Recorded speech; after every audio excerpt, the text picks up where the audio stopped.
like to call this meeting of the Tewksbury Board of Health to order. We get a bit of a lengthy agenda tonight. So first on the agenda is approval of minutes from the April 15th, 2021 meeting. The minutes that Maria and I have reviewed have been sent to all committee members. So do any members have any comments or questions on the minutes? Vice Chair, no comment. Okay. I have no comment. Okay. Want to be sure. And Mr. Rue, any comments or edits?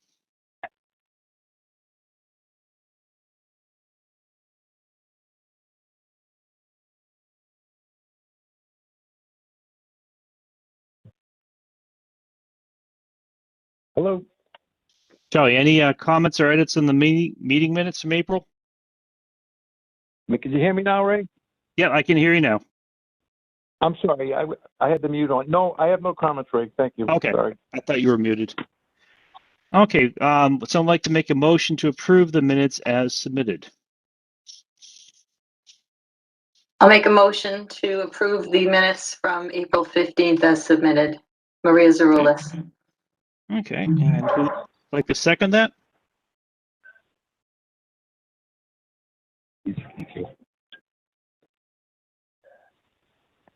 Don't need someone to second that.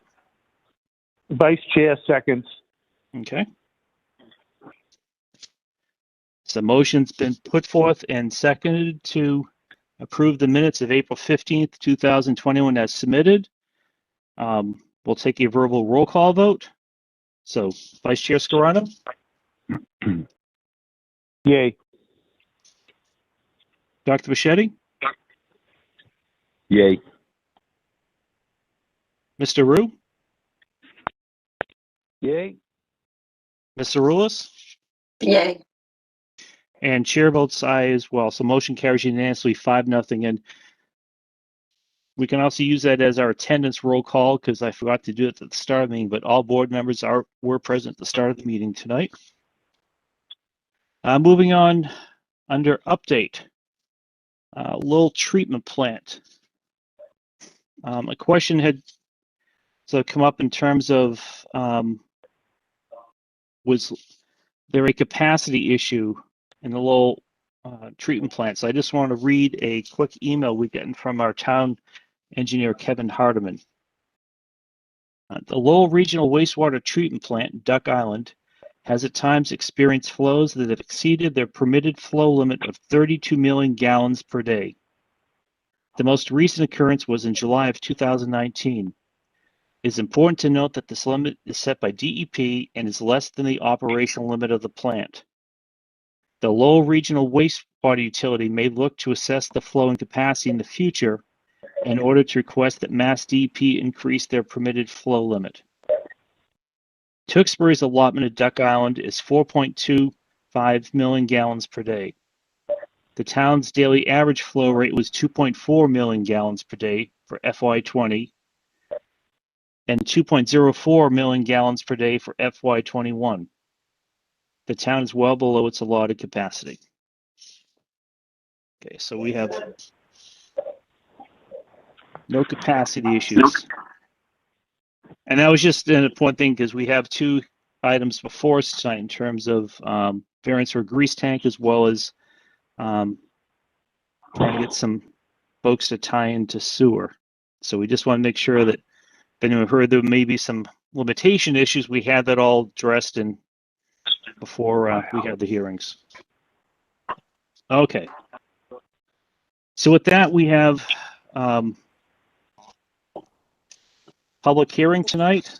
I'm just going to read the notice in the agenda and then I'll read the official notice.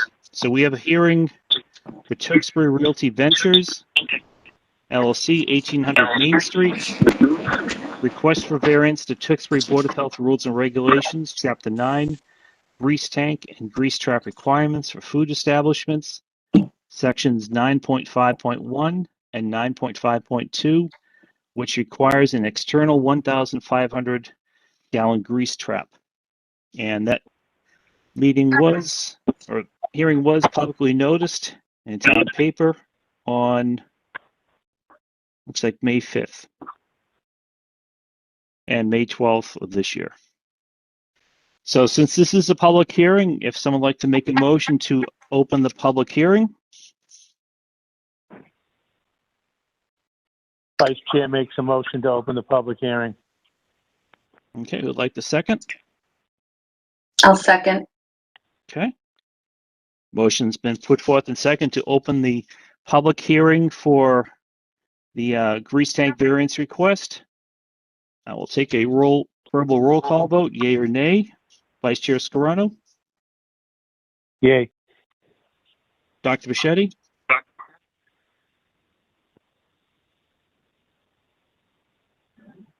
Yay. Mr. Rue, Yay. Ms. Arulis, Yay. and chair votes aye as well, so motion carries unanimously. So now if we can have a motion to open the public portion of the public hearing. I'll make the motion Vice Chair. to open the public portion of the hearing. Okay, so I'd like to second that.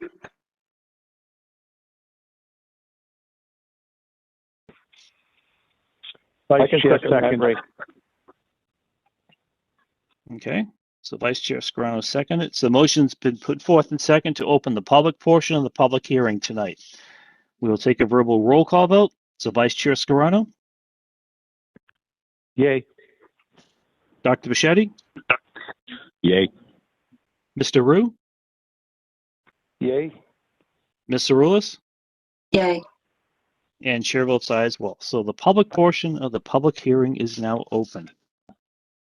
So Director Sullivan, you have given us the application. There was also a letter submitted from our town engineer. Yes. So I'll read that letter into the record, but let me first have you get up to speed on the applicant or the variance request. Okay. So Starbucks is proposing to go into 1800 Main Street, and they're looking for a variance to not put in an external grease tank, which in our grease tank regulations is required for any new food establishment or existing establishment to have a minimum of a 1,500 gallon external tank. So they're requesting to not put one in. So that's where we are. Okay. And since we are a virtual meeting, if this is a live meeting, we'd normally have you sign in the sign-in sheet and state your name and address. But we'll still have you do that even though we're virtual. So we have two folks, or it looks like we're down to one person now representing the applicant. So if you just want to state who you are and by your full name and address, please. Sure, yes. My name is Casey Birch. I'm a civil engineer with Solely Engineering. Office is out of 351 Newbury Street in Boston.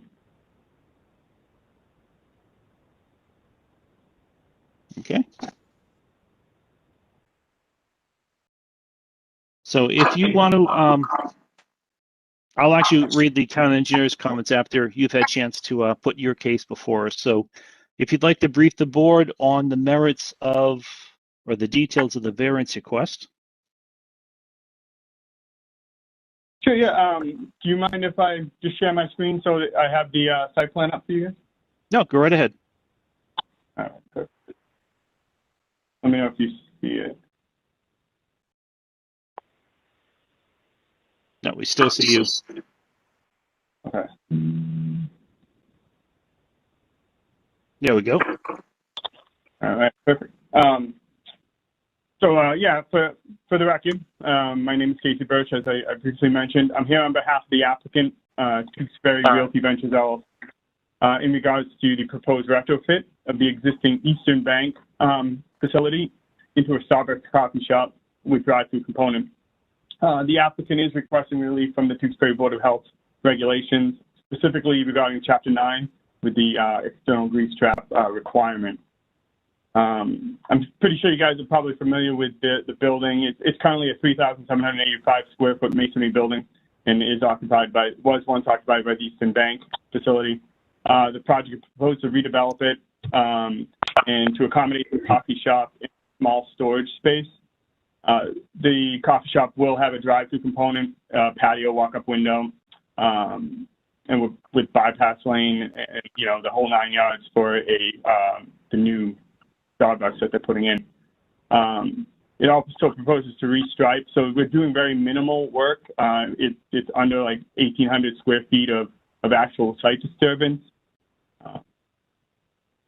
The existing sewer, it comes out the rear of the building, and we tie into an existing main that I believe services the residential property to the south and to the east. There's a retail facility to the south, and the main appears to travel through to Livingston Street, where it proceeds to travel south along the street. It's a 10-inch main, records that we've pulled. Like I said, we're proposing very minimal modifications in the rear of the site. The project proposes to maintain the existing lateral from the building to the manhole. The applicant is requesting relief from Section 591, where it says all food establishments, including new establishments going through under renovation, shall install an external grease tank during construction. Your regulations consider food establishments as a place where food is prepared on the premise. Starbucks is a little different from other food and fast food establishments that contain a drive-through. They operate in a unique condition where all food products that they serve are prepared off-site and through means of toaster ovens and microwaves, etc. So there's actually no food prepared on site. They do use milk products and creamers in their coffees, and to capture and contain that effluent, they do propose internal grease traps for all their stores.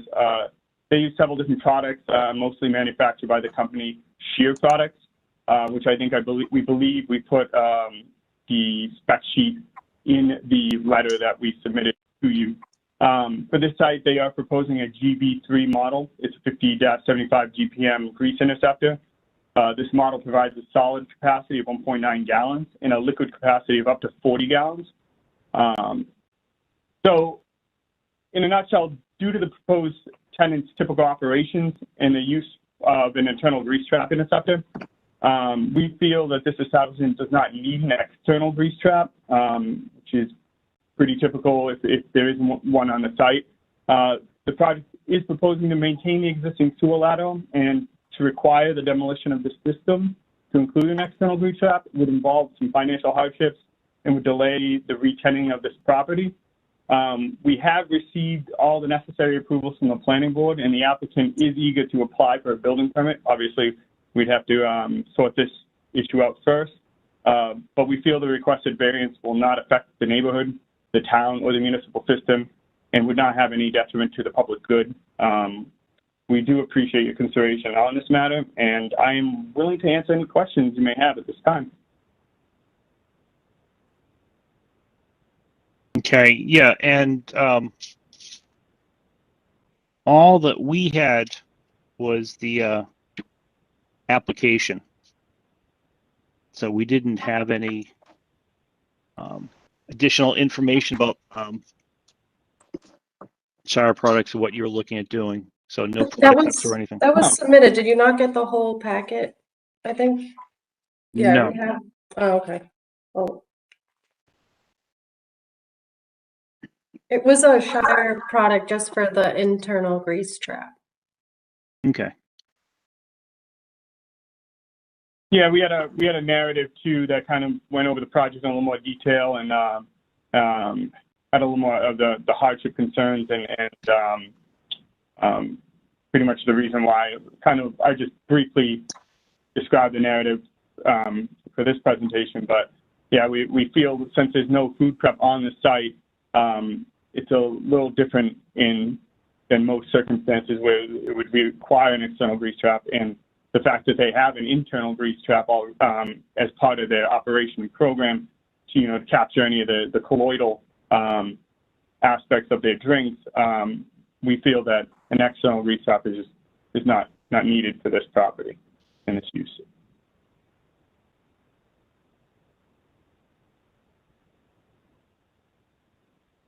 Mr. Chairman, Yes, Mr. Rube. is the town engineer on this call tonight? He is not, but he had submitted a letter with his recommendation. Yeah, I saw the letter. I thought he was going to be on tonight, but is there a basement in this building? Is the plumbing in the basement? I'm actually not sure, to be honest. Was it on a slab, We haven't- or is there? Sorry.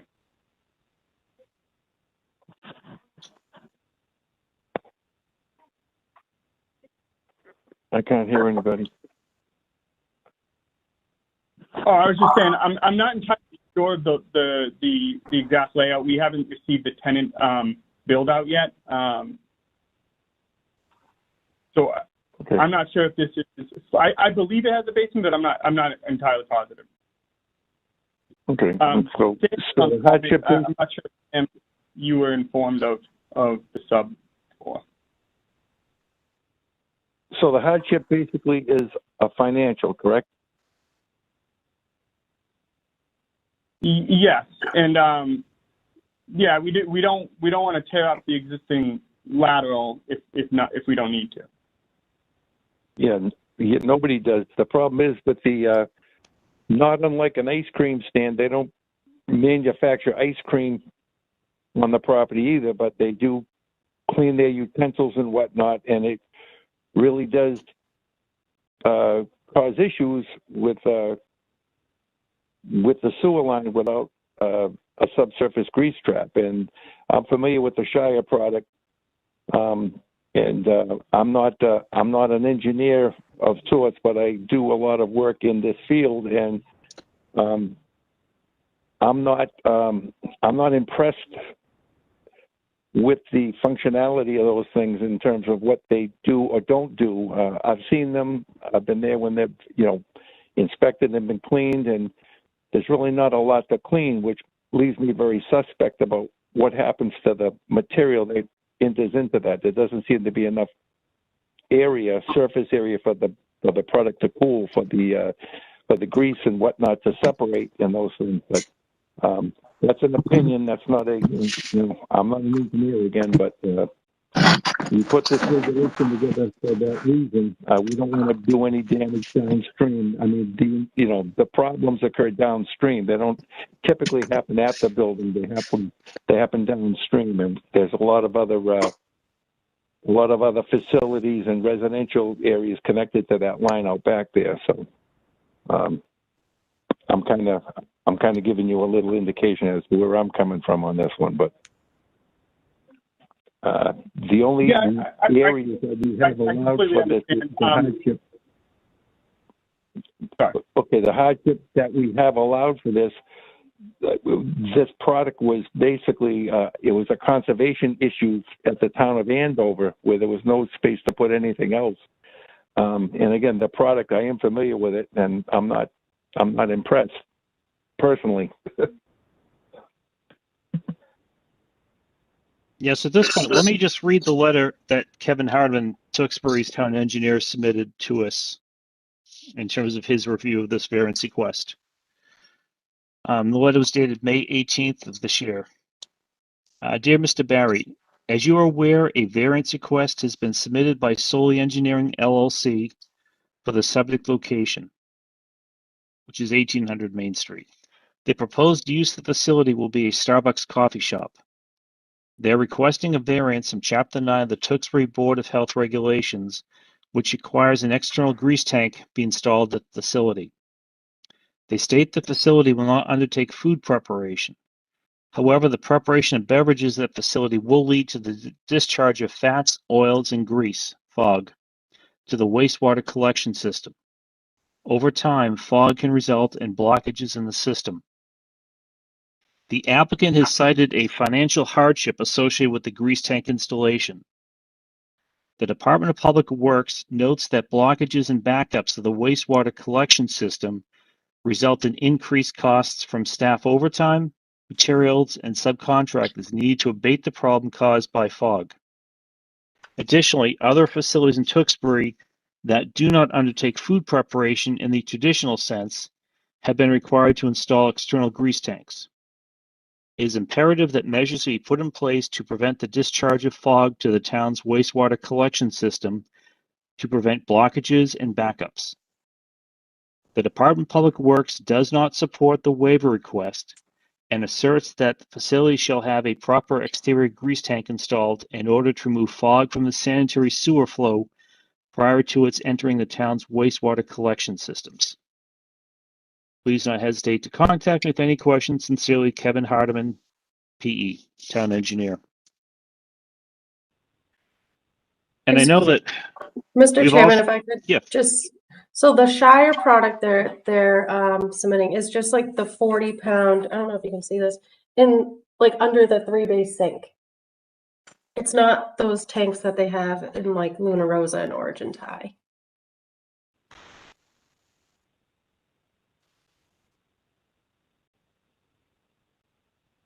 What does that mean, Shannon? So it's just like a regular grease trap that you would find under a 3-bay. Oh, okay. It just happens to be a Shire product. Okay. Okay. You're welcome.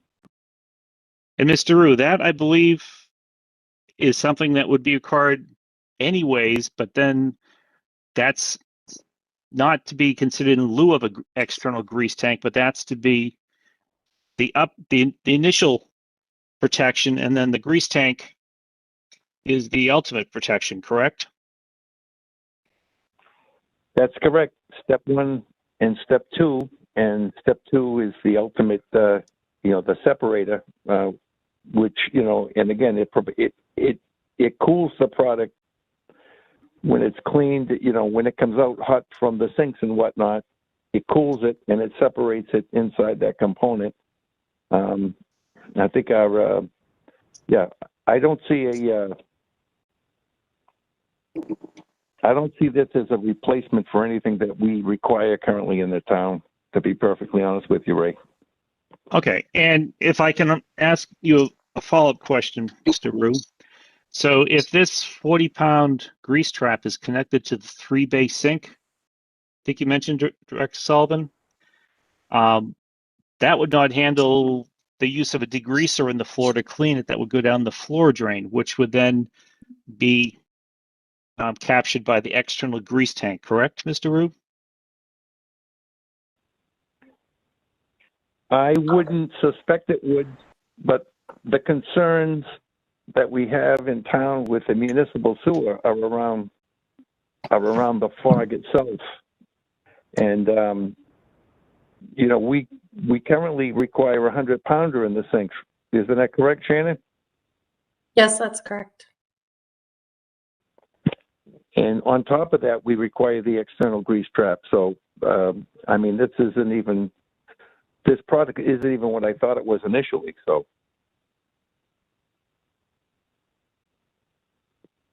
we're trying to say, I'm with you. I didn't get that. I didn't get that note from Kevin Hardiman, but that's exactly, that's kind of where my mind is. I'm sure Mr. Scarano, he's got experience with this stuff as well in his restaurant that he owned. Bob, now was yours a 5,000-gallon component, or was it a smaller one?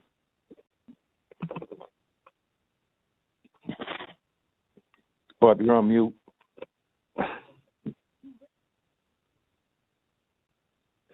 Or did we lose him? He's still showing up, so he's still dialed in. He may be on mute. Okay. I think he's got a bigger one over there, but I don't see. The financial hardship isn't something that I don't think as a town that we need to consider. Everybody would have a financial hardship. It's not that. That's not the. That wouldn't be a point of decision for me. It is a financial hardship for everybody, but it's something that we require. It's something needed to support our municipal sewer system. And again, with the amount of frappuccinos and whatnot that are being created over, at a Starbucks, it's not unlike an ice cream stand. They don't produce any any product there as well. They just serve it, and the results can be devastating to a municipal sewer line.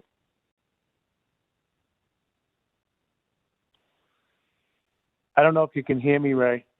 Now we can.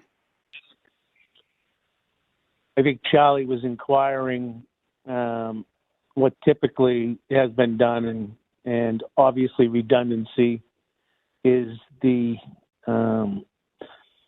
safe way to approach fog situations.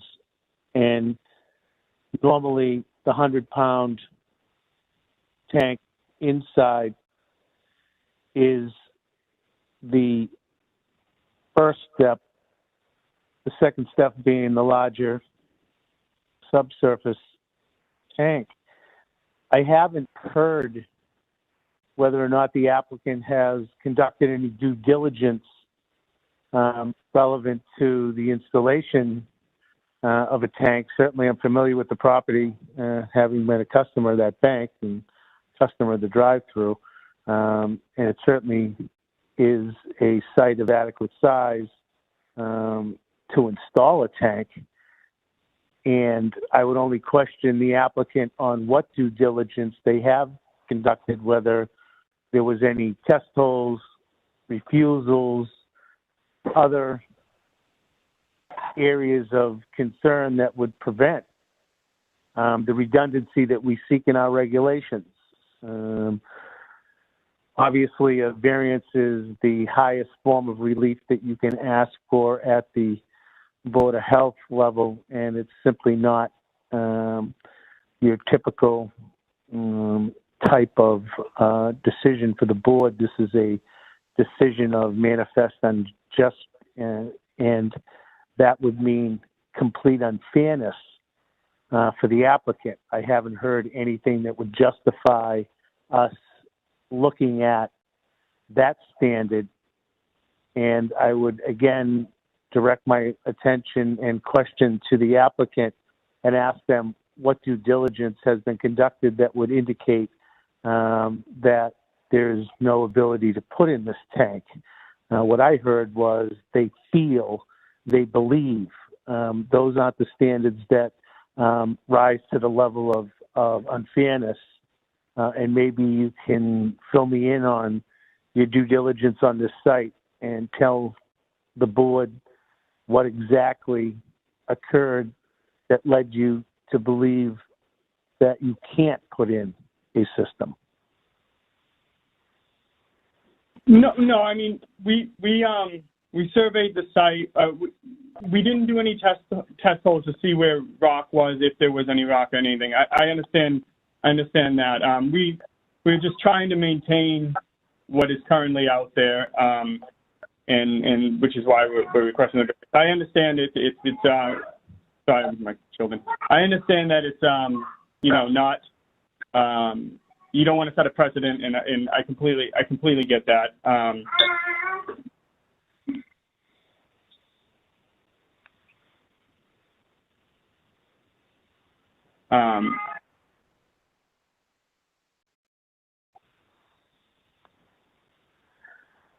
I don't think it's really in response to your comment. I don't think it's setting a precedent. It's just that you have a threshold as an applicant to meet to show that it would be unfair under our regulations for us to impose this condition. The burden is upon the applicant to raise the issues so the board can consider the unfairness of requiring compliance. We really haven't heard anything during the presentation of why it would be unfair. It just appears that you would like to eliminate the redundancy, and what I heard was financial. Not sure that that would carry the day here under the standard that we're required to make findings upon, and having not heard of any conditions that would prevent us from making a finding of unfairness, I couldn't support that type of waiver request or variance. And I would just let the board know that there is a standard that has to be met. We have to make findings on that standard. I haven't heard enough evidence at this point. That doesn't mean that you don't have a chance, sir, to convince the board that you can meet that standard. And I'll turn it back over to the chairman. Well, I think to your point too, Mr. Scarano, and you're always the one that comes up with the motions, and before you come up with the motion, you always have a pretty detailed finding of facts. And I think the one thing that's clear tonight is that there are really no facts for us in order to base a decision on. In other cases where we've had an applicant before us for variance request for a grease tank, and they've claimed financial hardship, they have provided us with a cost estimate from a contractor to install a grease tank, as one example. So we don't even have that. We just have a verbal, it's deemed to be too expensive. So again, we try to make our decisions based on facts that are presented to us. And so absent of any facts that are provided to us, at this point in time, we don't really have any options to weigh in favor of approval of a variance. I would just ask Mr. Chairman to request from the applicant whether there are other facts that we need to consider before we deliberate and move on to the analysis and determination on findings. So if he has something else, then we would be more than glad to hear it before we consider the variance request. So, Mr. Birch, has cost estimate been prepared by an installer that has an actual price to install a grease tank? We have not. Again, we're trying to save the client money as much as we can, but yeah, we have not prepared that. Mr. Chairman? Yes, Mr. Rue. A point of clarification, just so we don't start wasting people's time, is that the hardship can't be financial unless it's something that, unless it can't be done. That was established, I believe, in the regulation initially. It can't be a financial hardship per se. It has to be something, regarding what Bob was alluding to. I think was, the refusal of the soil under the ledge or something, or in the case of that other shopping plaza, it was up against conservation land for the town of Andover. The financial can't be a reason why we would cause a variance on this property. If anybody came to this board and said, we want to spend as much money as possible, we'd throw them out because they're crazy. But that being said, it's going to cost money to do it. And again, the financial aspects of what it costs can't be a consideration by the board unless it's something that's outright crazy because of some subsurface issue that we're not currently aware of, which I don't believe is the case over there. But back to you, Mr. Chairman. Understood. And I apologize. I thought that was a mass general law where to apply for a variance, financial hardship could be requested. And apologies if that's not similar to the Tewksbury Board of Health. No, and Mr. Rue's point that the time that we seriously look at something is if there are site conditions that warrant an alternative to be proposed by the applicant. So I don't think this may be the first time someone's come before us saying it's just too expensive to put something in, or we're trying to save money so we don't want to put one in, versus we've had others come before us where due to site conditions, it's cost prohibitive to install a traditional subsurface grease tank. So they've come up with what they propose to be a suitable alternative that still met the intended tensions of the regulations, but never to say, well, we're just going to try to not bypass the regulations, but get a variance for having to install something in the first place. Do you guys have alternatives to a 1,500-gallon tank? That seems pretty specific in the regs.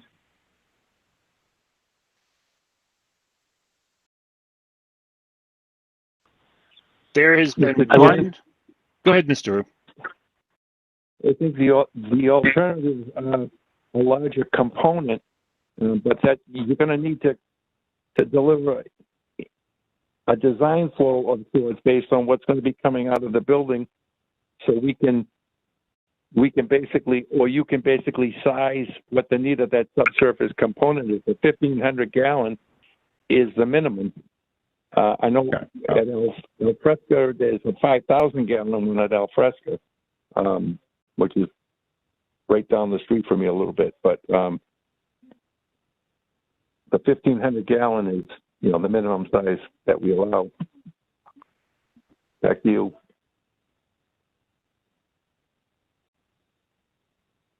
Mr. Chairman, just as a point of clarification, I know the applicant had mentioned that he thought the elements necessary to substantiate a hardship could be financial in nature.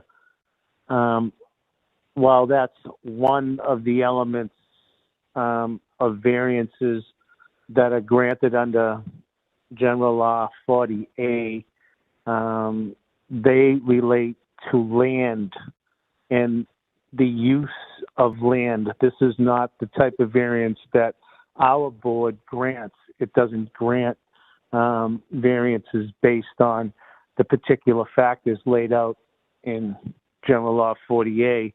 Ours is a health, safety, and welfare, and it's a much higher standard. It's a standard of manifest injustice, and that means unfairness under the current situation. Applying that standard, we don't have an unfairness issue in front of us.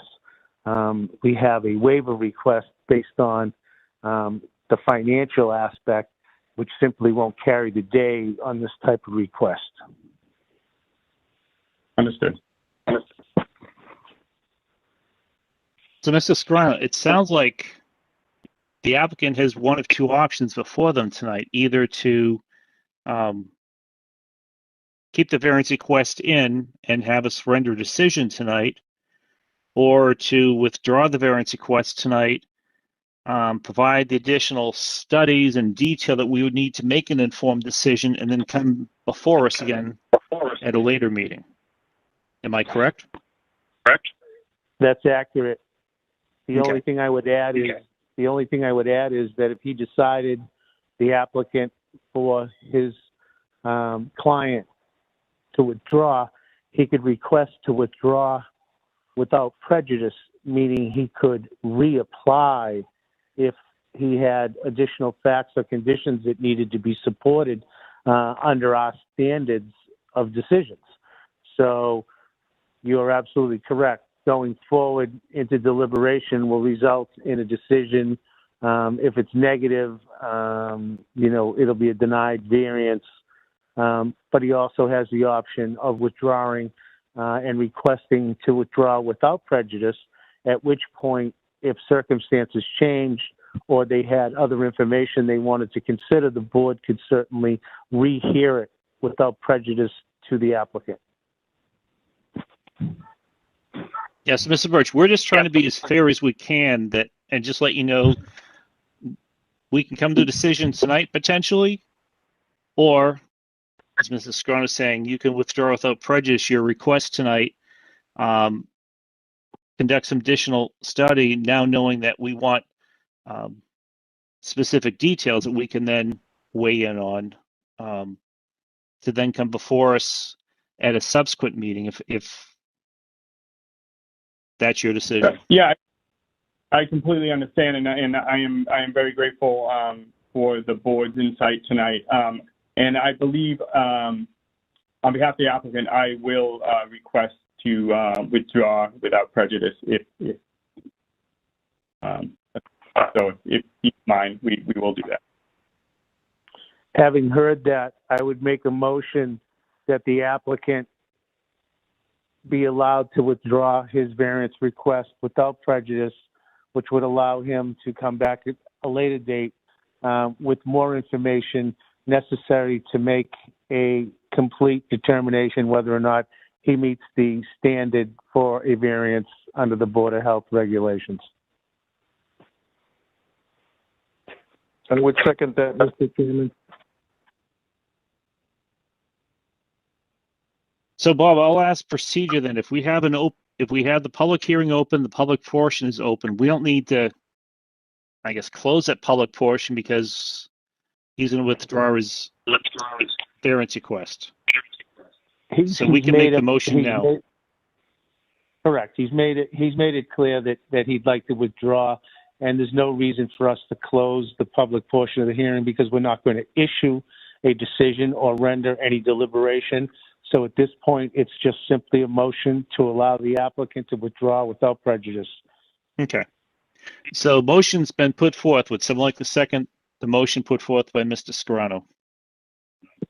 I can second that, Raymond. Okay. Mr. Rue seconded. So all in favor of Mr. Scarano's motion will signify by saying aye. We'll take a verbal roll call vote. Vice Chair Scarano? Vice Chair, yay on the applicant's withdrawal request. Okay. Dr. Bridgette? Looks like he dropped off. Mr. Rue? Aye. Mr. Rulis? Aye. Okay, chair votes aye as well, so motion carries unanimously 4-0.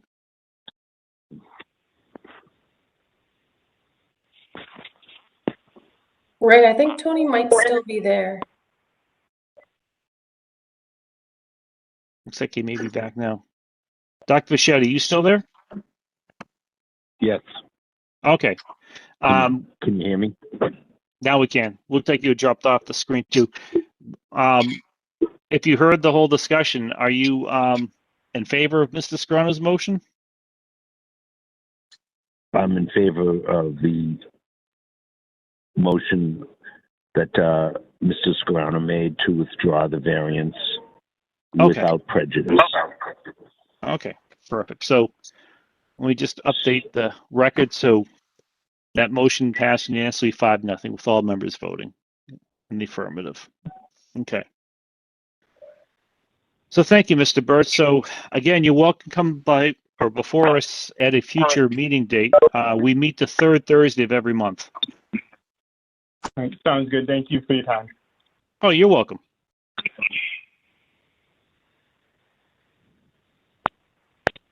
Okay, moving on to new business.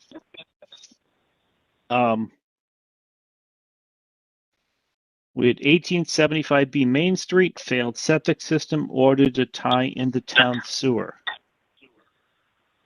So I think at least for tonight's purpose, the director just wanted to sort of update the board on this issue and to see whether we'll need to have the anyone come before us at our next meeting.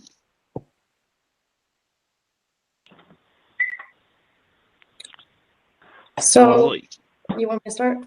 yeah, go ahead. Okay.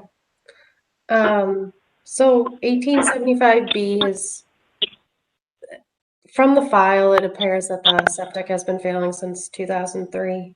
Back in 2010, the previous director had sent a letter asking for a Title V and a as-built plan of the septic. We never got that. Then fast forward to 2020, we got a complaint that the septic was failing and backing up into the tenants over at that plaza. We went out there. We did notice there was liquid on the ground. We did talk to some of the tenants there, and they said that it happens pretty frequently and it does get pumped quite often, which is a sign of failure. At that point, we were in the middle of COVID, and so we didn't end up following up until again this year when we got another complaint. We went out again, and at that point, I had spoken with the owner's son, saying that it needs to be tied into sewer because it's been in failure for quite some time. Then I also sent a order letter ordering them to tie into sewer, and that was to be tied in by April 1st. To date, they haven't gotten correspondence with the health department. However, they were talking with Kevin Hardiman at the DPW because there's an issue with the sewer. It's a private line, so they have to get permission from the person that owns the line there to tie in. So it's not like a simple process. They're not waiting for the town. They're waiting for another property owner. And there's a sewer agreement that they have to make sure that they have everything correct before they allow him to tie in to sewer. So that's kind of where we're at this point. But he has not submitted any pumping slips to our office, which I also had ordered him to do.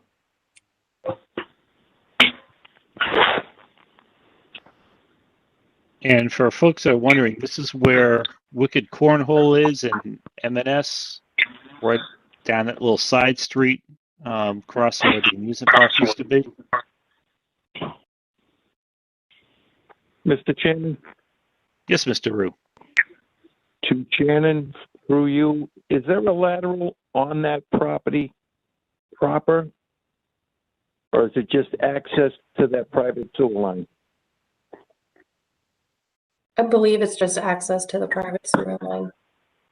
Yeah, because I think there's easements that are required there, and there's also, under the bylaw, I think it's item number 7, that the owner of that private line can charge that person for connecting it. I think they need to get a lawyer. I think they need a lawyer at this point.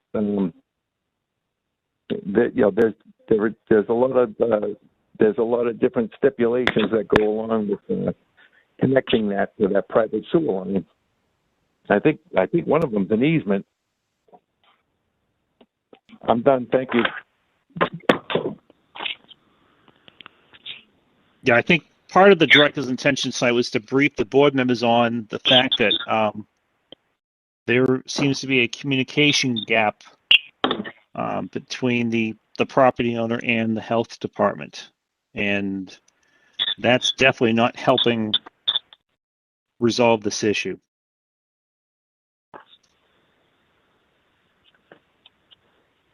And then, Mr. Rue, if you could just briefly talk about this idea of a private sewer, because prior to this, I was not aware that there were actually private sewer lines out there in town. So is this a unique occurrence, or there are other private sewer lines in town as well? No, there have been other private sewer lines, but typically they are initiated as private sewer lines until a time span goes by, and then the town takes it over, I believe. It depends on the contractual agreement with the town to connect it. But I know that under the guidelines of owning a private sewer line, that owner can charge this tenant or this person that owns this other property money for connecting to his line, because it costs him money to connect it, to install it. Not to mention the easement to go through other people's property to get to it. So that's kind of, I know a little bit about what's going on over there. I don't know a lot, but I know the property owner is trying to connect it, but they can't. They just can't seem to get there. I think, they need a lawyer. They got to get a lawyer involved to get that thing connected, I believe. But I'm not sure, and I'm not sure what the town's responsibility is to that line. If there's a date and time that the town would take that over, or if the entire line is on private property, I'm not sure, Raymond. Yeah, I mean, there was an 11-page sewer connection agreement between the town of Tewksbury and EFM Jam 2 Realty Trust. So,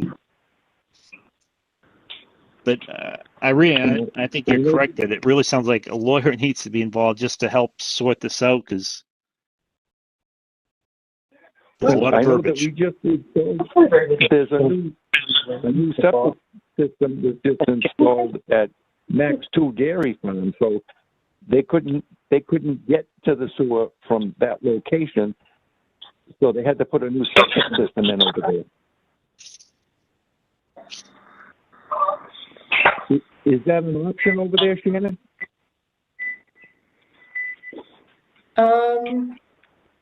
They haven't asked, but they also park very heavy machinery on top of the leaching field, so I'm not sure that would be allowed, because as you know, that's not good. Yeah.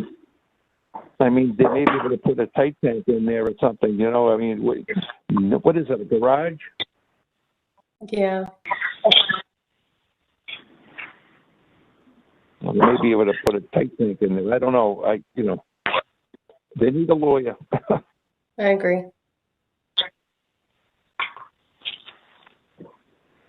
I definitely agree, Mr. With that. It sounds like if they get a lawyer, they should at least investigate. Are there any other options that allow them to rectify the situation?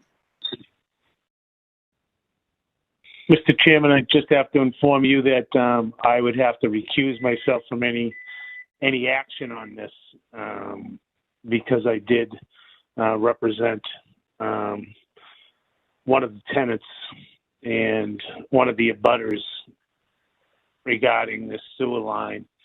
And from a factual standpoint, it's a private way with a sewer line in it that the town does not control, therefore does not control the entry to the sewer line over the private way. There was talk about that private way becoming a public way prior to Attorney Zaroulis' passing. There were several proposals to turn that into a public way. For instance, some work had been conducted on that private way that brought it up to town standards. My suggestion would be that portion of it be referred to Kevin Hardeman to deal with, because he would make the determination whether or not that way meets the standards acceptable to the town as an acceptance. That was the solution that was going to be employed in order to allow connections, would be the acceptance of the way, and then it becomes a town way, and then the town has the authority to make these types of decisions, including the Board of Health. Having been involved, as you can understand, my basis of knowledge is through representation. I would have to recuse myself. That doesn't mean that the facts shouldn't be known to the board. Mr. Hardeman should be involved in any type of discussion, because there was consideration that that was going to be turned over to the town, and it's up to the town to accept it at town meeting. And I believe that the improvements that were made would make it an acceptable way in the town of Tewksbury. And a probably different situation if that abandoned amusement park got redeveloped into something that had tenants occupying it that would require sewer, that would then get that private way converted to a public way. That's where it stands right now, and I'm sure town is quite is privy to most of the facts and information necessary to move forward. But someone has to put an article together for town meeting to accept that, to resolve this situation. I don't believe it's going to be resolved short of that type of warrant article, which could be made at a special town meeting that comes up in the fall. So I guess the key takeaway from this tonight is that this is not just a health department issue, but it's sort of a much bigger issue with many facets to it. Okay. I believe that's the current situation that prevents compliance with this request, but obviously lack of action on the part of somebody may complicate this.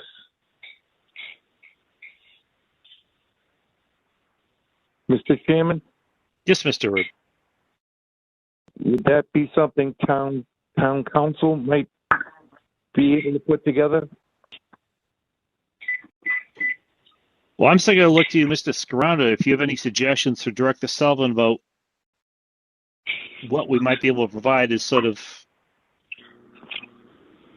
suggestion. Well, I would certainly send correspondence to Kevin Feely regarding the predicament that the public health is being compromised by lack of the roadway acceptance.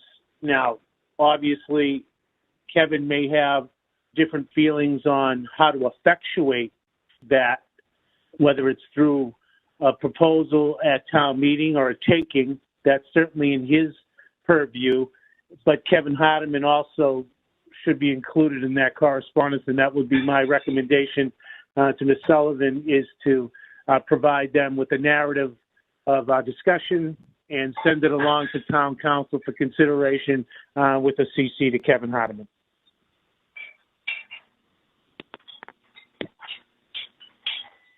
Mr. Rube, would you have anything to add to that from your professional Only that side? I told you that we needed a lawyer involved, and we got one. Well, I thank you both for your insight. Okay. Moving on to next item. Approval of a food consultant, Bridgette Sweet, as special health agent.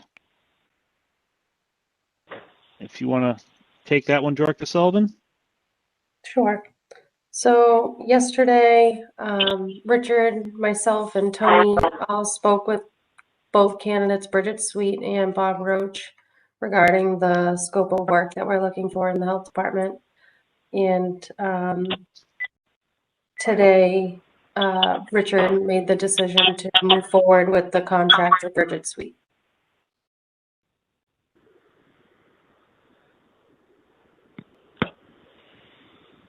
And then we'll need to approve her as a special health agent or to enable her to do her work. And again, the whole idea of this was, and especially now, it's even more timely that with the lifting of COVID restrictions in the state on the 29th of this month, and then the governor declaring that the state of emergency that exists due to COVID-19 will be lifted on June 15th. This is going to cause a lot more people to hopefully go back to normalcy, which part of that is enjoying dining out. And so I think it's even more critical that we have someone that's on board that can help do the initial restaurant inspections.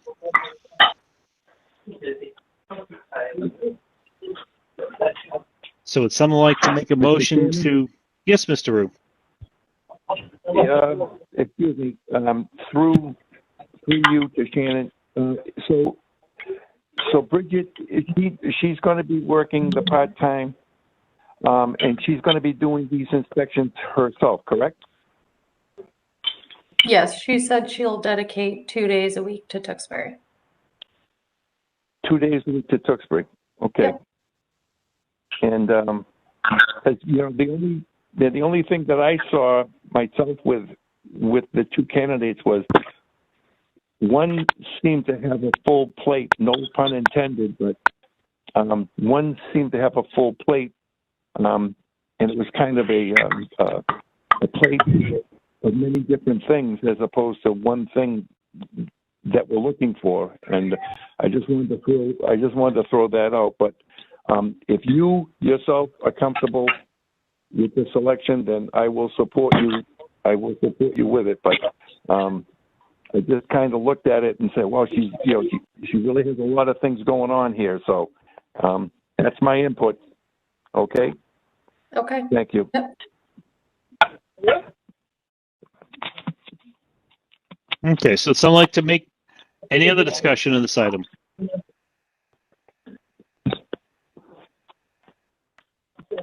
Okay, hearing none, would someone like to make a motion to approve Bridgette Sweet as a special health agent? I'll make a motion to approve Bridgette Sweet as a health agent. Special health agent. I'm sorry, special health agent. Okay, someone like to second the motion?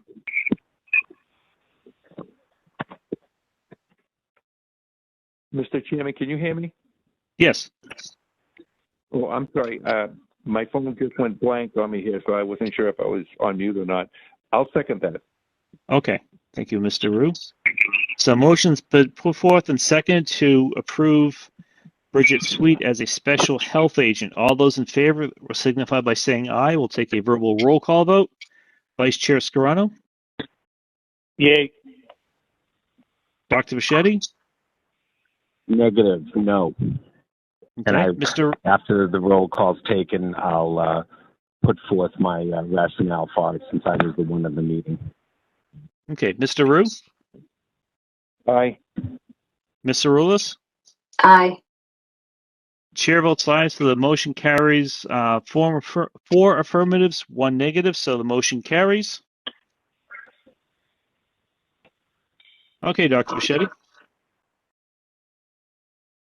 Thank you.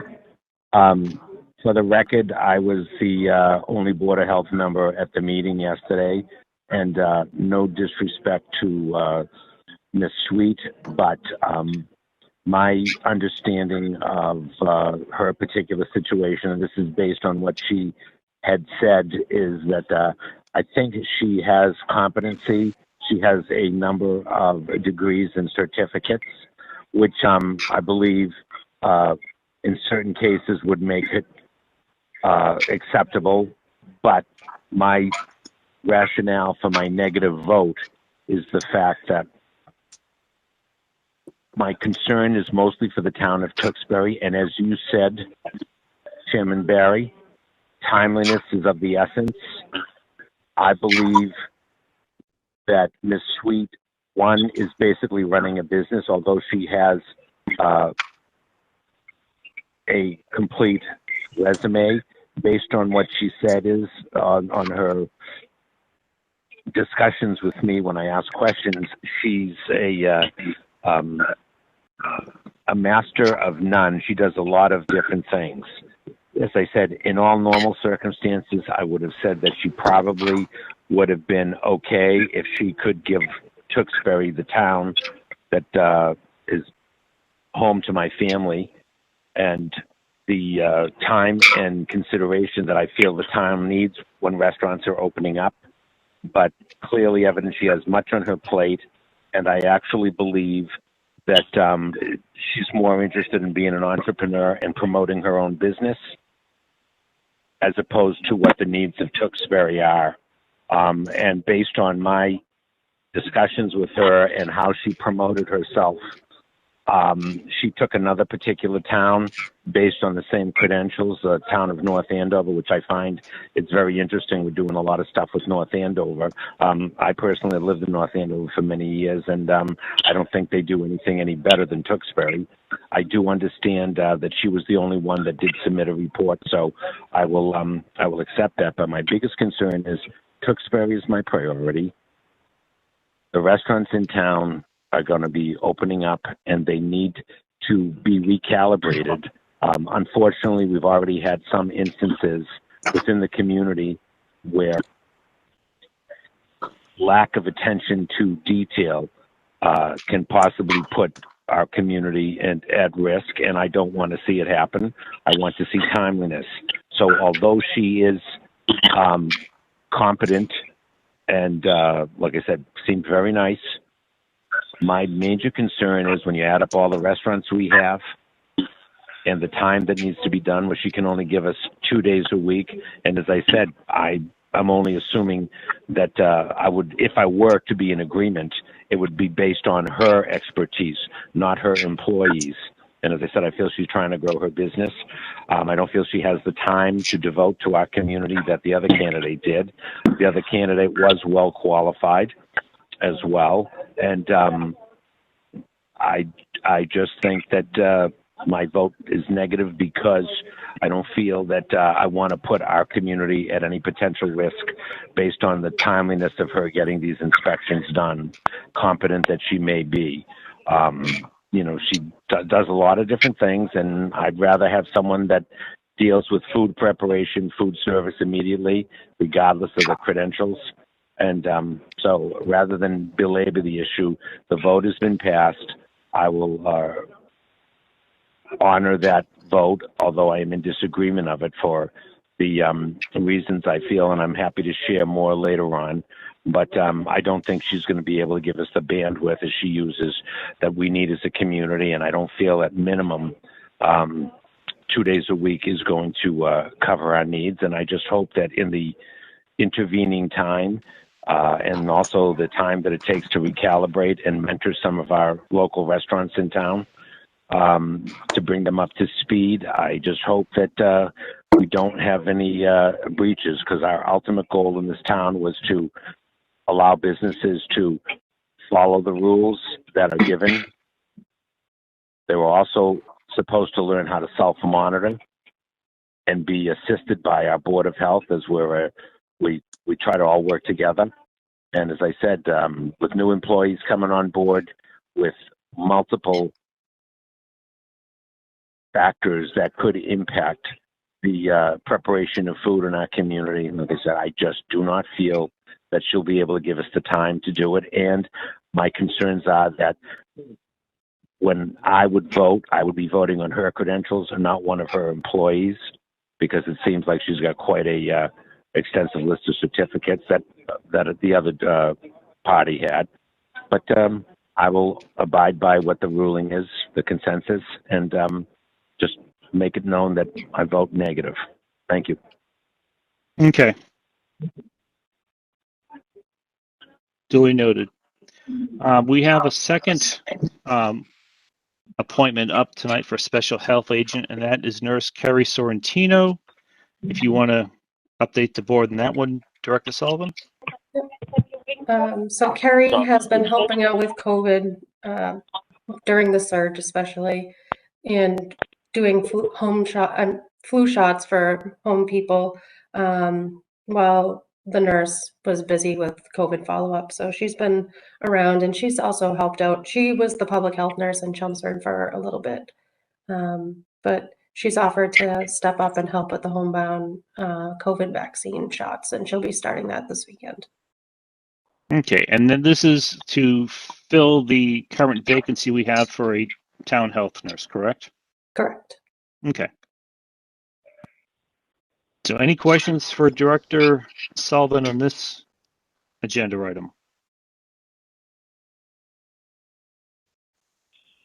Okay, hearing none, I'd like to entertain a motion to approve Nurse Kerry Sorrentino as special health agent. So I'd like to make a motion. I'll make a motion to appoint Kerry Sorrentino as a special public health agent. Okay, so I'd like to second the motion.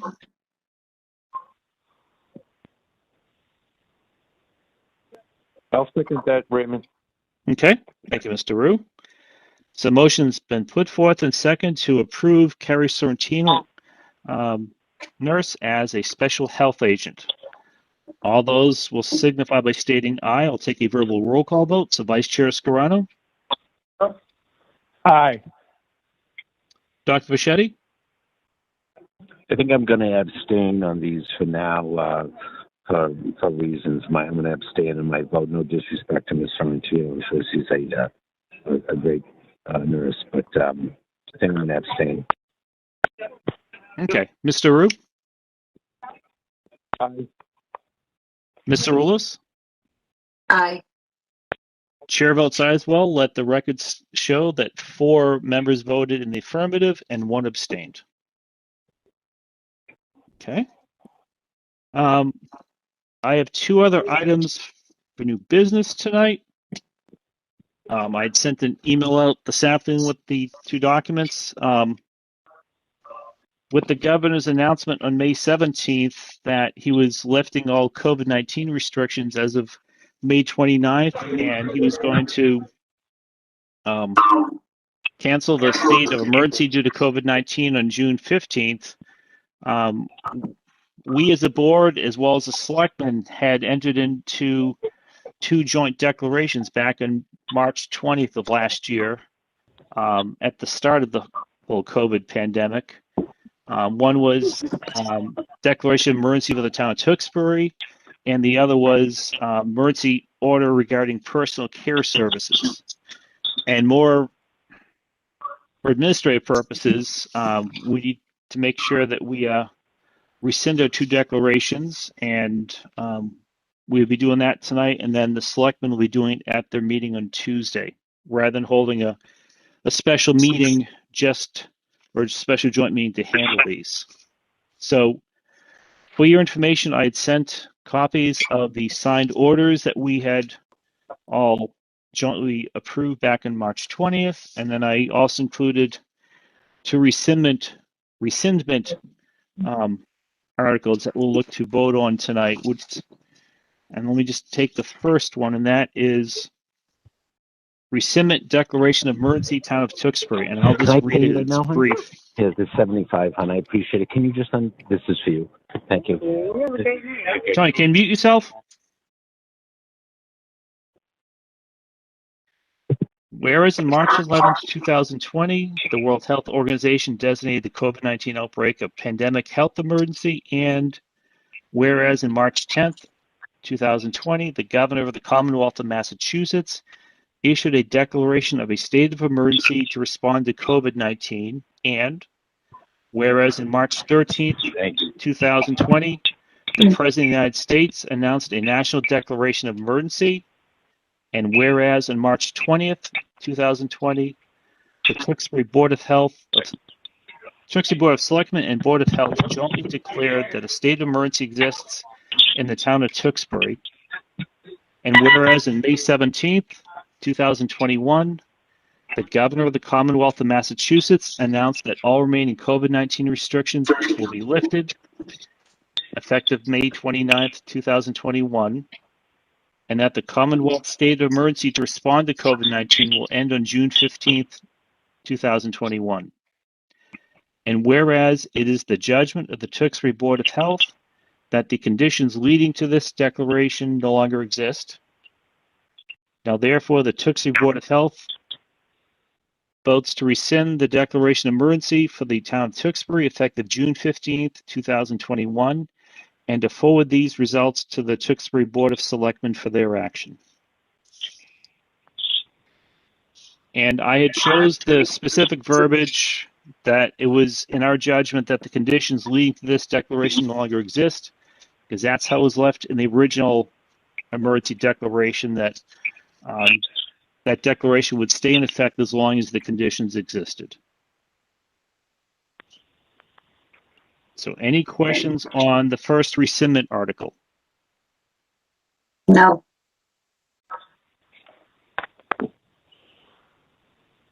No. Okay. So if someone like to make a motion to rescind the declaration of emergency of the town of Tewksbury. Vice Chair makes a motion to rescind the declaration of emergency in Tewksbury for the reasons stated, that no emergency conditions exist. Okay, who'd like to second the motion? I'll second the motion. Okay. So a motion's been put forth and second to rescind the declaration of emergency in the town of Tewksbury. We will take a verbal roll call vote. Vice Chair Scarano? Yay. Dr. Bridgette?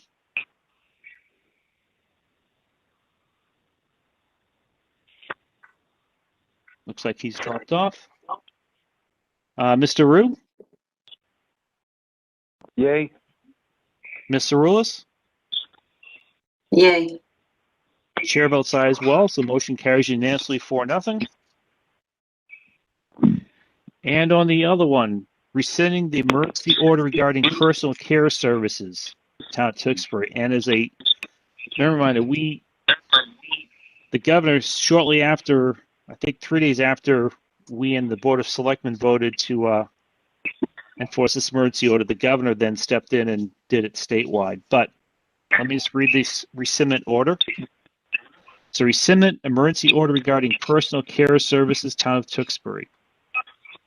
Whereas in March 20th, 2020, the Tewksbury Board of Selectmen and Board of Health jointly declared that a state of emergency due to COVID-19 exists in the Town of Tewksbury, and whereas in March 20th, 2020, the Tewksbury Board of Selectmen and Board of Health jointly declared an emergency order regarding personal care services that discontinued personal care services offered to the public that could not be provided at a distance of at least 6 feet, including but not limited to hairdressers and barbers, nail salons, massage services, body art, body work, fitness centers. Whereas in May 17th, 2021, the governor of the Commonwealth of Massachusetts announced that all remaining COVID-19 restrictions will be lifted effective May 29th, 2021, and that the Commonwealth state of emergency to respond to COVID-19 will end on June 15th, 2021. And whereas it is the judgment of the Tewksbury Board of Health that the conditions leading to this declaration no longer exist. Now, therefore, the Tewksbury Board of Health voted to rescind the emergency order regarding personal care services for the Town of Tewksbury, effective May 29th, 2021, and to forward these results to the Tewksbury Board of Selectmen for their action. So any questions on that document? No. No. Okay. Hearing none, would someone like to make a motion to approve the rescindment for that emergency order? I'll make a motion to rescind the emergency order regarding personal care services for the Town of Tewksbury. Okay, someone like to second? I can second, Mr. Chairman. Okay, thank you, Mr. Rue. So motion's been put forth and seconded to rescind the emergency order regarding personal care services, Town of Tewksbury. I will take a roll call vote, so signify yay or nay. Vice Chair Scarano? Yay. Mr. Rue? Yay. That sounds like Tony's phone. Ms. Saroulis? Yay. Okay, and Chair I'm votes back. aye The as well. connection dropped. So we had I think just Mr. taken, Bridgette's back on, Tim. Yeah, the call dropped. I apologize. I'm back. okay. We were voting to approve the rescindment of the emergency order regarding personal care services. How would you vote on that? With the rest of the board, affirmative. Okay. So chair votes aye as well, so that motion carries unanimously 5-0.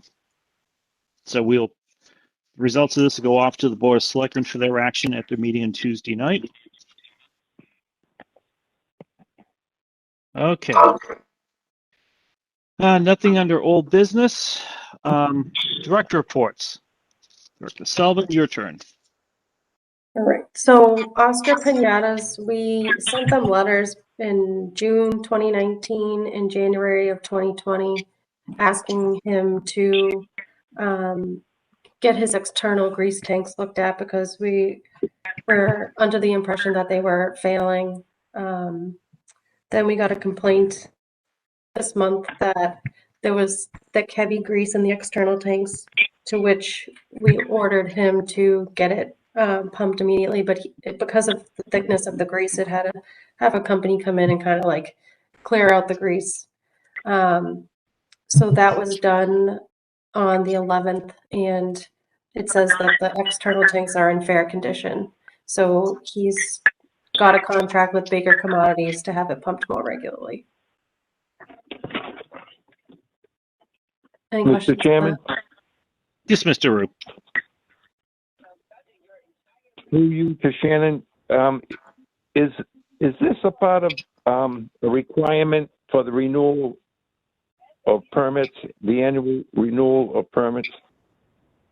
Yes, you have to submit your pumping records. So he hasn't submitted any grease trap record for a couple of years, right? Correct. So how's he have a permit? COVID. COVID. I don't know. I mean, Okay. that we just, Yeah. some people submit them, some don't. And then, yeah, we needed a Well, report the on grease- how his tanks were working. Yeah. But I'm just saying that, maybe one of the things before we issue permits should be they have to produce, the grease trap cleaning records or something. I don't know, because those, I mean, that's, once again, that's that's our sewer line. Right. So on and so forth. But, okay, that's all. I just wanted to make that comment. Thank you, Mr. Chairman. Thank you. Well, Mr. Rue, that's a very valid point, and we'll bring it up when we talk about food permit applications at the end. But that really, to me, is one of our key ways of trying to get enforcement of the grease tanks are pumped appropriately and that they're in good condition, is that their food establishment permit hinges on them submitting those records. So we know that they're following that requirement. So thank you for mentioning that. Okay. You can go on. Okay, the next item is Lisa's Pizza. So back in October 2020, they were closed and then ordered to have 6 months worth of inspections. They hired their consultant and she finished April 23rd with her last inspection. None of the 6 inspections that they had any priority violations per the board's request. So she is done working with Lisa's Pizza.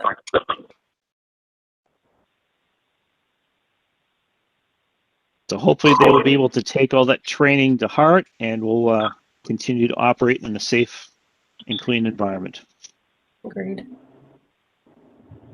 Just for the record, we should acknowledge the completion of the contract for Lisa's Pizza, and the file should be noted just as a word of precaution in the event of a relapse.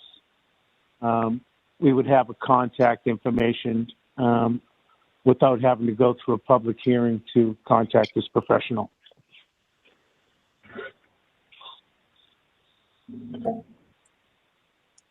Do you think it's more of a letter from the director or a board motion? I think that's a letter for the director to Lisa's Pizza that the contract has been completed and the contracting party will be kept on file in the event of a occurrence. Okay.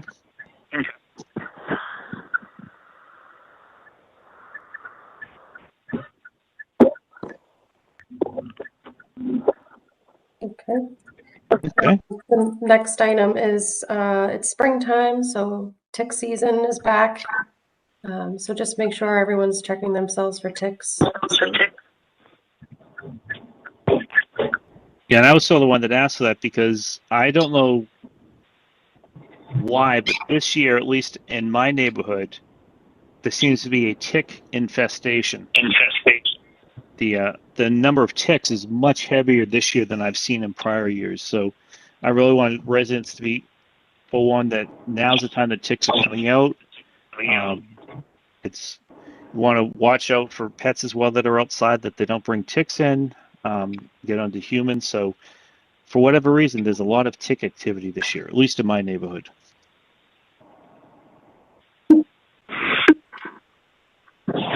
Okay.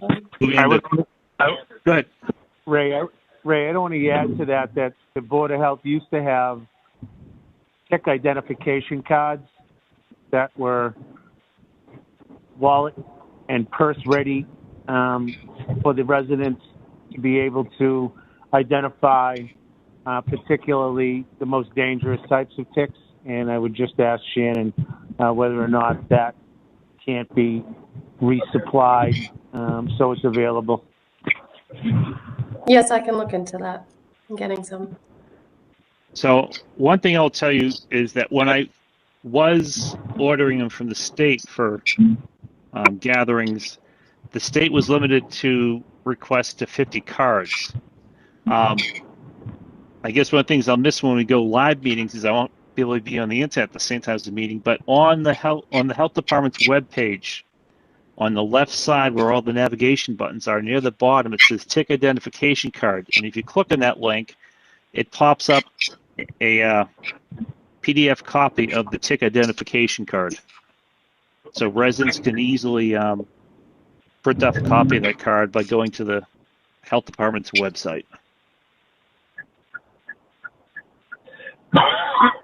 But thank you for that note, Mr. Scarano. Yes, sir. Okay. And next, we have a COVID update. So I'm sure everyone's seen that the governor came on Tuesday or Monday and announced that May 29th, all COVID restrictions will be rescinded. The mask mandate will become the CDC recommendation where you have to wear public transportation, nursing homes, and certain settings. So any kind of COVID restricted guidelines or sector specific guidance that's out there will be rescinded. So everything's going to be going back to normal at that point. The cases have significantly gone down in Tewksbury. I think in the past 2 days, we've only had a case or two. So things are looking good. And the vaccine rate is really high for the state. And that's the governor's whole reasoning behind loosening up the restrictions.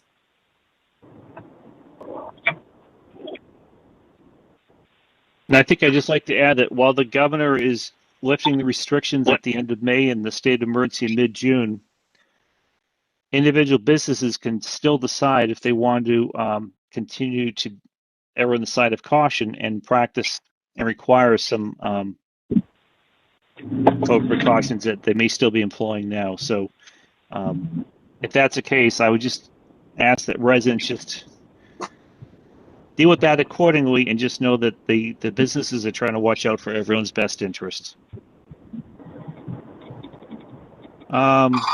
Consultant status update, I guess that's already been resolved with the interview yesterday, and food permit applications. So Lisa has added on the application the renewal date and expiration date highlighted in yellow. And then on the town's website, there is a spot for permit expiration dates. And it's pretty high up on the health department's. She has a couple stars, so people see it first if they need to know when it expires. And then Lisa also sends out a permit renewal letter notice to each establishment, so they're aware.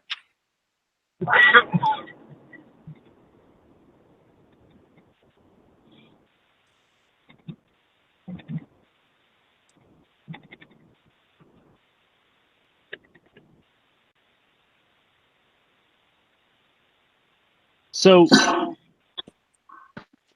questions, Director and to you, Mr. Rue. Back to your point about Oscar Pinatas and pumping certificates or pumping slips. On the second page of the back side of the food establishment permit, under the section attached to the following applicable documents, the third checkbox is grease tank trap and reports if applicable. So I guess my question is, as a means of checks and balance, Director Sullivan, if I remember correctly, I asked you this question, we may not have a spreadsheet that lists all the food establishments that have grease tanks? We do, yeah. So you do have a spreadsheet that lists all of them? Yes, yes. Okay. Okay, so at least we have a way that we can cross-check and know that as restaurant or food establishment permit holders are renewing their permit, that at least is a way that we could know which ones should be having the pumping slips be attached. Correct. Actually, its phrase is grease tank trap annual reports, if applicable.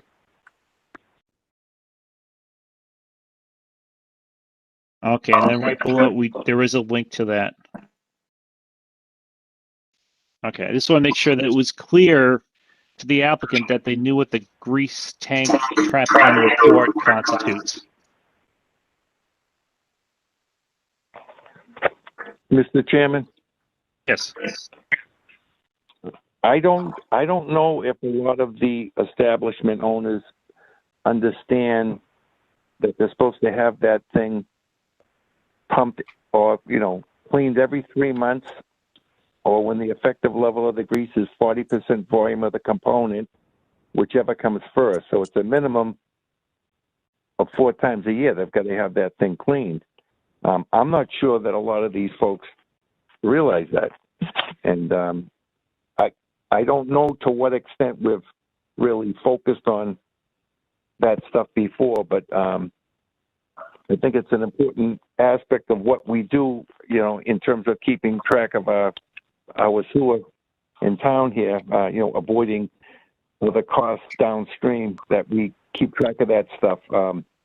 In terms of, we don't issue a permit unless they can show that they've had that thing serviced.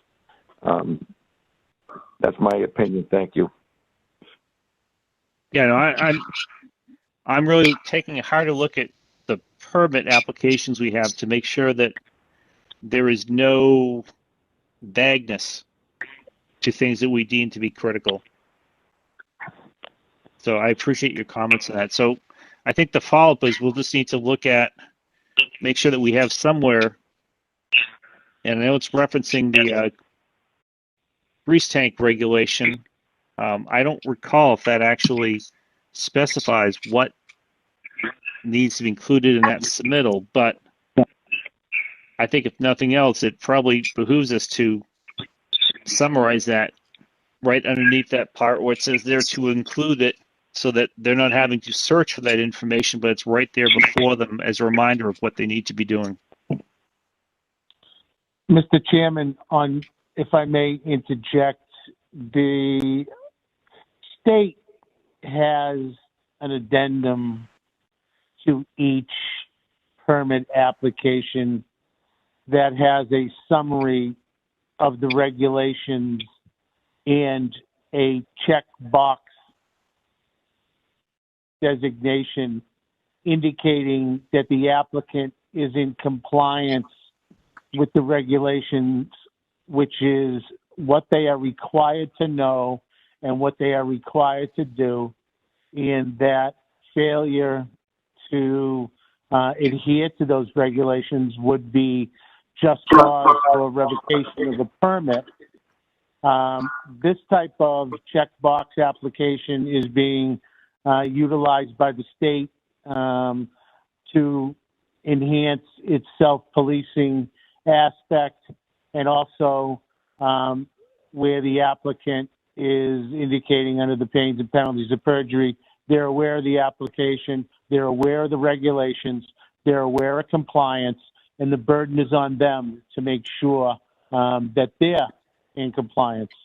This shouldn't be a shift the responsibility to the board to follow up with this stuff. This should be an addendum to that application where it is quite clear to the applicant that they are signing under the pains and penalties of perjury, that they are familiar with the application.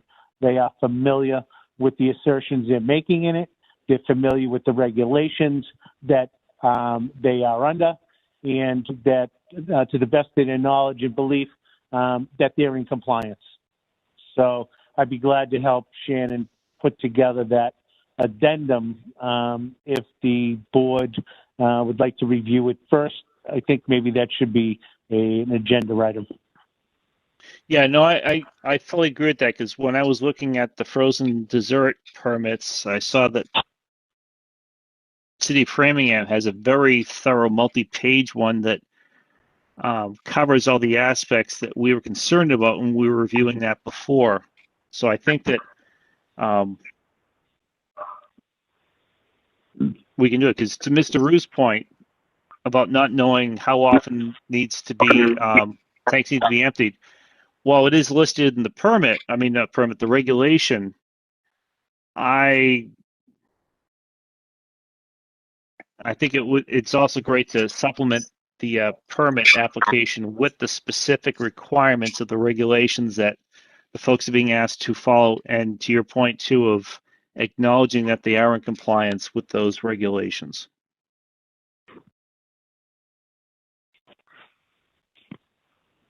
So I appreciate your comments, Mr. Scarano. Mr. Chairman, can I interject one more thing? Go right ahead. To Bob's point, the communities that are on MWRA are policed methodically by the state. We're in a unique situation here. Well, not unique. We're kind of new to this business of municipal sewer, even though we've had it for 20 years. And I think somehow the town itself is obligated to ensure that we're keeping track of who's on first here with this stuff, because like anything else, it's expensive to remove that stuff. It's not cheap. The grease removal, it's not, it's an expensive event. And we've been involved with certain business owners before, and we will be in the future, that, trying to save money, trying to make money or whatever, make them believe they didn't know about it. But I just think we need to put the burden of proof on self-policing on the business owners, and the time to do that is when they renew their permit. That's all. But we'll talk about it, I'm sure, in the future. Thank you. No, you're correct. May I make a point, Mr. Chairman? Go right ahead.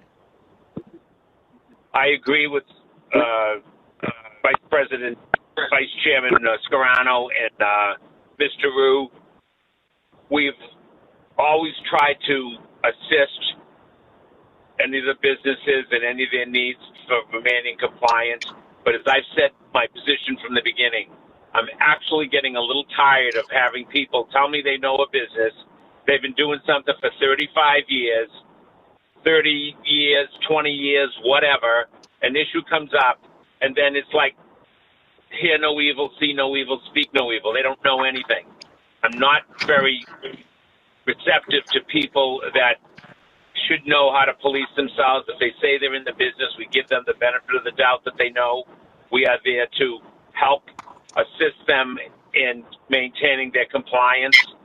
Our agent, Shannon and Michelle, are there to assist people, but I'm just tired of excuses, and I think that this is going to go quite a ways to helping put the burden on self-monitoring, because once you sign that permit under penalties of perjury, I mean, I personally, I know Mr. Scarano does that too when he renews his licenses, and both of us look better on paper than we do in person.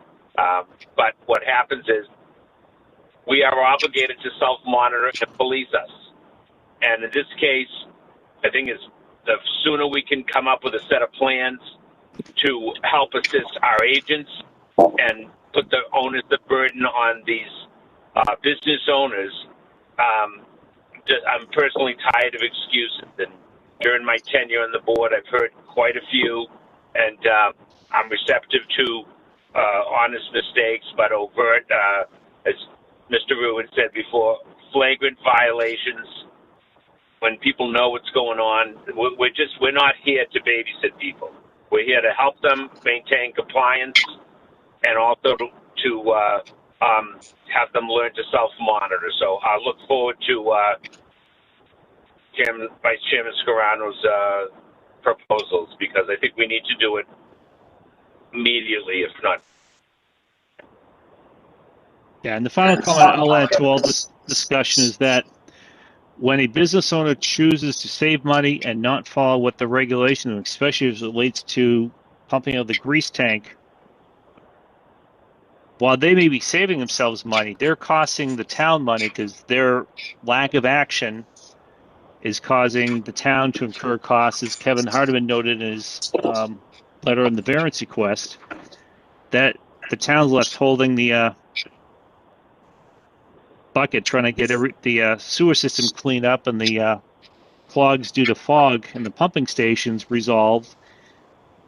And that comes at taxpayer money. That comes from the town paying for that because someone upstream has not done their part. So I think we really need to start holding these people much more accountable than has been in the past. Okay. Bravo. The last thing I'll mention, the town, if you haven't signed up to get the town announcements, you want to go to the town website and sign up. But the town sent out an announcement today about the Central Mass Mosquito Control Project, and just mentioning that tentatively, Central Mass Mosquito is scheduled Tewksbury for treatments on June 1st, 8th, 14, 23, 28, and July 1st. That may be subject to change, and like in past years, you just log on to cmmcp.org, which is on that letter, and you can put your address in on their request list to be sprayed one of the nights that they'll be coming out. So it's back in mosquito season, and Central Mosquito Control Project is doing what they can to help residents in town alleviate mosquito issues. So make use of it. It's a free service for us. So definitely schedule your residents if you have issues and want to be sprayed when they're going to be out.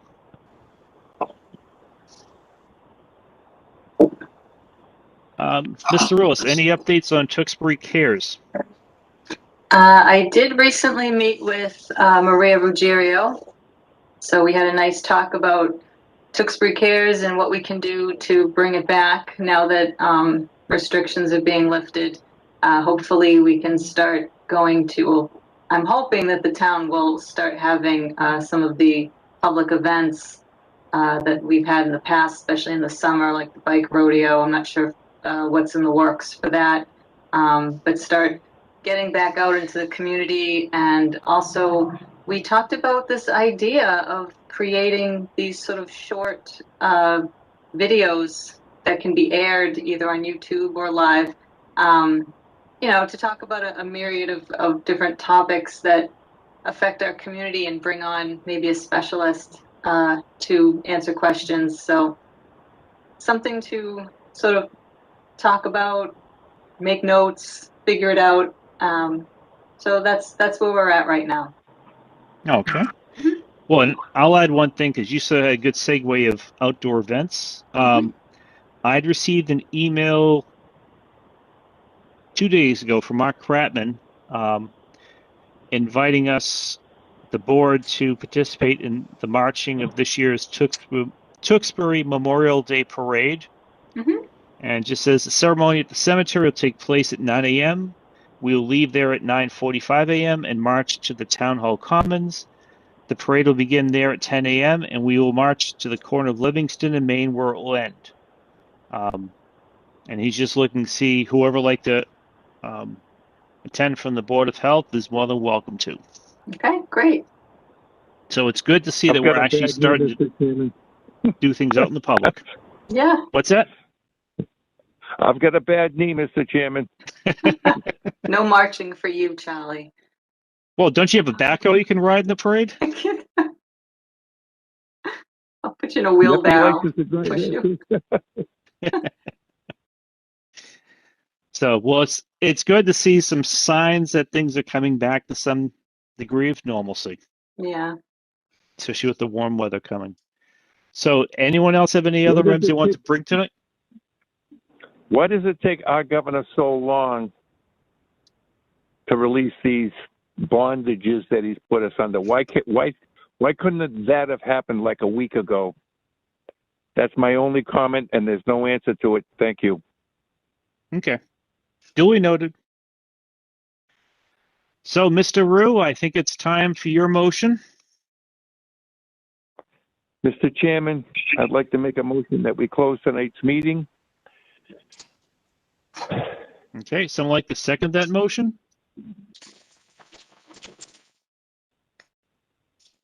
I'll second the motion. Okay. Motion's been put forth and second to adjourn tonight's meeting. We'll take a roll call vote. Vice Chair Scarano, Yay. Dr. Vichetti, Yay. Mr. Rue, Yay. Mr. Rulis. Yay. Chair votes aye as well. So the motion is unanimous. So it is 7:48 p.m. Good night, Tewksbury. And next month we should be live. Unknown.